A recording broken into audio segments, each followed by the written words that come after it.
Hallo! Avui comencem amb un vídeo per saber la diferència entre els verbs beginnen, anfangen, starten i una expressió que és in Angriff nehmen. El primer verb de tots és el verb starten. Starten significa iniciar, començar alguna cosa i normalment es fa servir en un context dels avions perquè el verb starten és el contrari del verb landen. Starten és enlairar-se i landen és aterrar. Per tant, quan estem parlant d'avions, normalment podeu veure aquests dos verbs.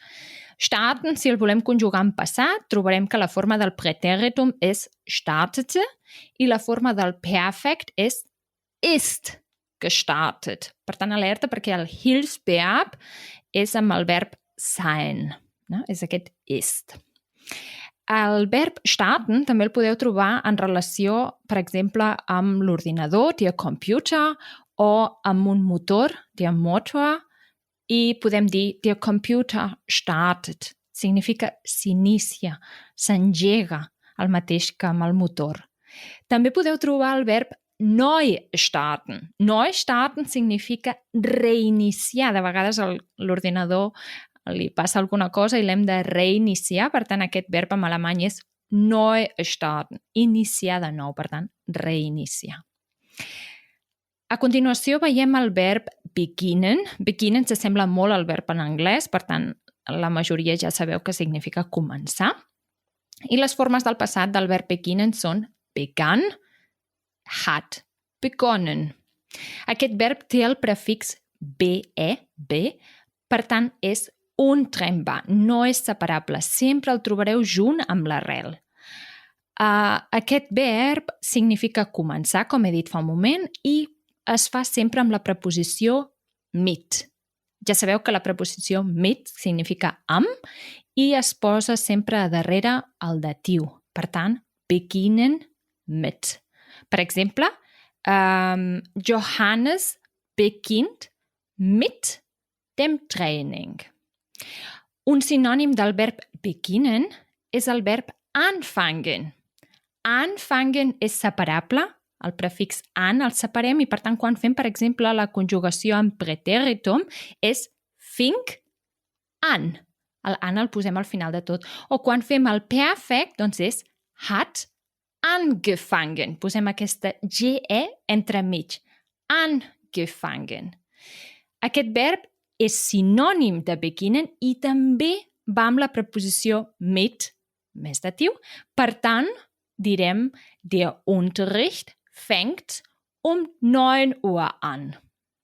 Penseu que el ser un verb separable i fer que el prefix an se'n vagi al final de tot de la frase significa que l'accent d'aquest verb anirà sempre amb el prefix, sigui quan el tenim en infinitiu, anfangen, o quan el tenim separat a la frase, fängt, bla, bla, bla, bla, an.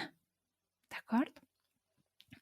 Finalment, si aquests tres verbs ja són coneguts per vosaltres i són molt senzills, hauríeu d'aprendre una expressió, una Nomen-Verb-Verbindung, que és etwas in Angriff nehmen. El verb nehmen, com sabreu, es fa en passat com a nam, hat genommen, i etwas in Angriff nehmen significa que vols començar, que vols començar a iniciar alguna cosa que és molt complexa, que no t'agrada, que no la vols fer, que et resulta molt costosa o que necessites molt esforç per fer-la. Per tant, no serà en un context de sinònim del verb beginnen, anfangen oder starten, sinó que més aviat és quan parlem d'alguna feina, alguna cosa que et resulti que no t'agrada fer-la. Per exemple, si tu dius heute soll oder muss ich meine Hausarbeit in Angriff nehmen oder meine Steuererklärung in Angriff nehmen oder